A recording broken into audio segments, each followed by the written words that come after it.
Lorry రక్తమోడింది. Janagama జిల్లా రఘునాథపల్లి మండలం నిడిగొండ శివార్లో ఆదివారం తెల్లవారుజామున ఘోర ప్రమాదం చోటు చేసుకుంది.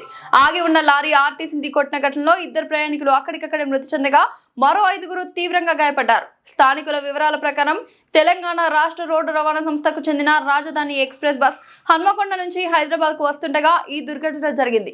నిడిగొండ వద్ద జాతీయ రహదారిపై అజాగ్రత్తగా ఆపి ఉంచిన ఇసుక లారీని బస్సు వేగంగా ఢీకొట్టింది. ప్రమాదం దాటికి బస్సు ఎడమ వైపు భాగం పూర్తిగా నుజ్జునిజ్జై ధ్వంసమైంది. ఈ ప్రమాదంలో బస్సులో ప్రయాణిస్తున్న 2 వ్యక్తులు తీవ్ర గాయాల పాలై అక్కడికక్కడే ప్రాణాలు కోల్పోయారు. మరో 5గురు ప్రయాణికులకు గాయపడ్డారు.